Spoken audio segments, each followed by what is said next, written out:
Apa semua perusahaan kayak gini ya? Setelah 3 bulan bos gue berubah. Yang tadinya baik malah jadi sering nuntut. Pusing. Halo workers, pernah nggak kamu merasa kesulitan untuk beradaptasi dengan gaya kepemimpinan di tempat kerja kamu? Di konten kali ini, kita akan bahas beberapa gaya kepemimpinan lainnya yang sudah kita bahas juga di episode sebelumnya. Tentunya kita semua tahu bahwa pemimpin punya pengaruh besar dalam perusahaan. Gaya kepemimpinan yang diterapkan di tempat kerja dapat menentukan seberapa nyaman kita bekerja. Yuk kita kupas tuntas berbagai gaya kepemimpinan dan bagaimana kita bisa beradaptasi dengan gaya kepemimpinan di tempat kerja kita. Eits, jangan lupa untuk subscribe YouTube channel Workerspedia, Instagram @Workerspedia, dan cek website kita di workerspedia.id. Sat, langsung dapat kerja di Workerspedia.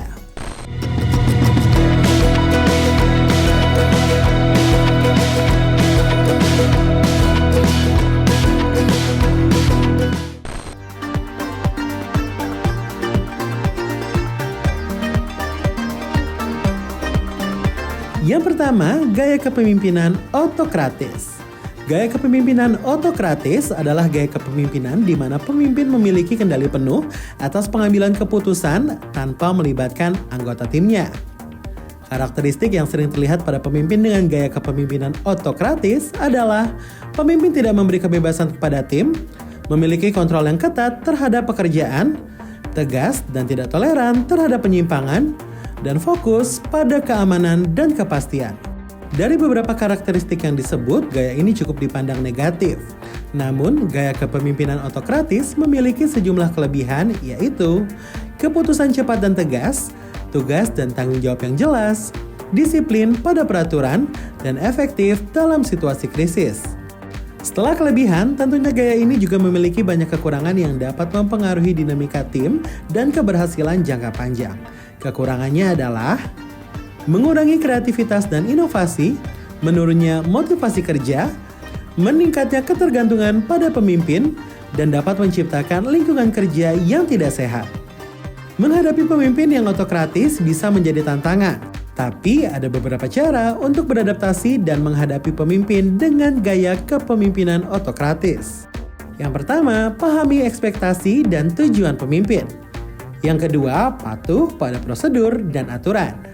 Yang ketiga, berkomunikasi secara jelas dan terstruktur. Dan yang terakhir, hindari konflik langsung dan tantangan terbuka.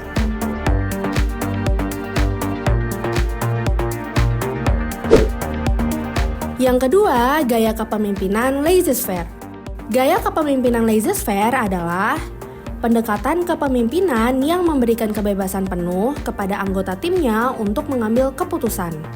Yap, sangat terbalik dengan gaya kepemimpinan otokratis. Gaya kepemimpinan ini menjalankan tugas dengan sedikit pengawasan dari pemimpin. Beberapa karakteristik dari gaya ini adalah kebebasan pengambilan keputusan, pengawasan yang minim, delegasi tugas yang luas, dan pemimpin bertindak sebagai fasilitator dan penolong. Kelebihan dari gaya kepemimpinan ini adalah dapat meningkatkan kreativitas, mendorong pengembangan keterampilan anggota tim, efektif untuk tim yang mandiri, dan dapat berfokus pada hal-hal yang strategis. Gaya kepemimpinan ini juga memiliki kekurangan yang dapat menimbulkan tantangan, yaitu kurangnya arahan yang jelas, kinerja yang tidak konsisten, minimnya koordinasi, dan meningkatkan resiko kegagalan proyek. Menghadapi pemimpin dengan gaya laissez-faire membutuhkan strategi khusus, yaitu mengambil inisiatif dan proaktif, kelola waktu dan prioritas secara mandiri, fokus pada kolaborasi tim, dan manfaatkan kebebasan untuk berinovasi.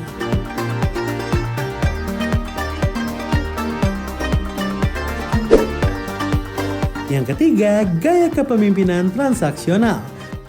Gaya kepemimpinan transaksional adalah pendekatan kepemimpinan yang berfokus pada hubungan transaksional antara pemimpin dan bawahan.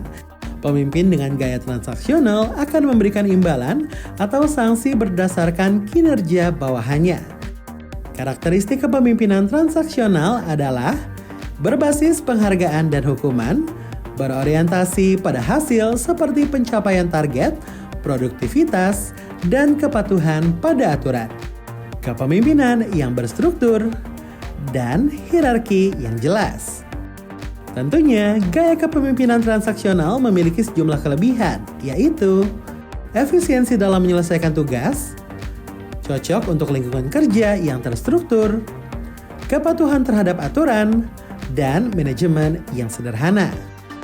Walaupun gaya kepemimpinan ini cukup efektif dalam beberapa situasi, gaya kepemimpinan transaksional juga memiliki sejumlah kekurangan, seperti tidak mendorong pengembangan diri, kurangnya kebebasan dalam berinovasi, bergantung pada penghargaan, dan penyelesaian masalah yang terbatas. Menghadapi pemimpin dengan gaya transaksional memerlukan pendekatan yang berfokus pada kinerja. Cara menghadapinya secara efektif adalah berikan hasil kerja yang diharapkan pemimpin, hargai struktur dan aturan kerja, berikan laporan rutin tentang perkembangan kerja, dan jadikan motivasi dalam sistem penghargaan.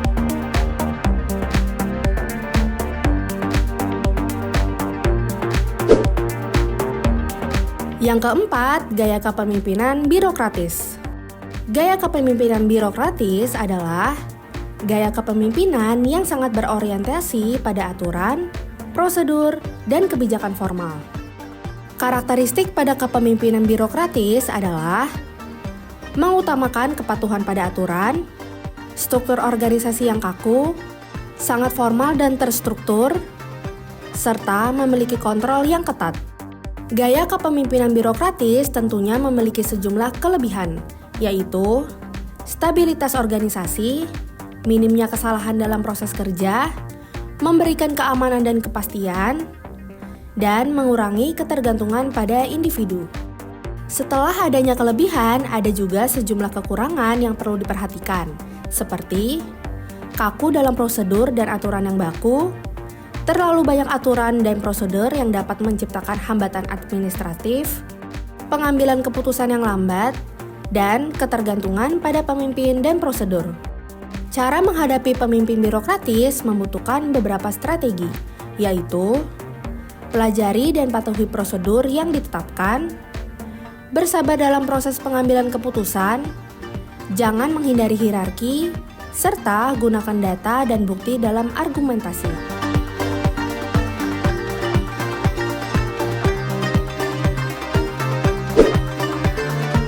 Yang kelima, gaya kepemimpinan task-oriented. Gaya kepemimpinan task-oriented atau berorientasi pada tugas adalah gaya kepemimpinan yang berfokus pada penyelesaian tugas dan pencapaian tujuan.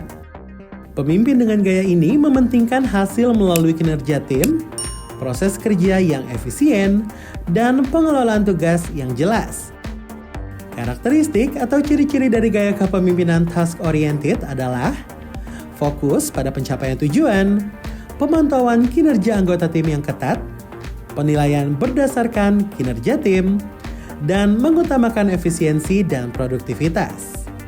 Gaya kepemimpinan task-oriented memiliki sejumlah kelebihan, yaitu cocok untuk pekerjaan yang mengedepankan deadline, selalu berfokus pada hasil yang terukur, mengurangi kesalahan operasional, dan mempermudah dalam memantau kinerja secara rutin. Meskipun gaya ini memiliki banyak kelebihan, gaya kepemimpinan task-oriented juga memiliki dampak yang kurang baik pada organisasi. Kekurangan dari gaya kepemimpinan ini adalah dapat menyebabkan kelelahan karyawan, persaingan yang tidak sehat, keseimbangan kehidupan kerja yang buruk, serta kurangnya kolaborasi dan kerja tim. Ada beberapa strategi yang bisa dilakukan untuk menghadapi pemimpin task-oriented seperti menyelesaikan tugas sesuai dengan standar yang ditetapkan, penuhi deadline dan jaga konsistensi, berikan laporan secara teratur, dan prioritaskan tugas secara efisien. Dari beberapa gaya kepemimpinan yang sudah disebutkan, kira-kira gaya kepemimpinan mana nih yang paling cocok buat tim kamu? Ingat ya workers, yang terpenting adalah bagaimana kita bisa beradaptasi dan membangun komunikasi yang efektif untuk anggota tim dan pemimpin kita. Betul banget, kamu harus memahami dan juga memiliki strategi untuk menghadapi cara bekerja pemimpin kamu. Nah, kalau kamu mau kita bahas konten seputar pekerjaan lainnya, kamu bisa komen di kolom komentar di bawah ya. Dan jangan lupa subscribe YouTube channel Workerspedia, follow Instagram @workerspedia, dan simak artikel kita di workerspedia.id. Tungguin kita di episode berikutnya ya. Saset-saset langsung dapat kerja di Workerspedia.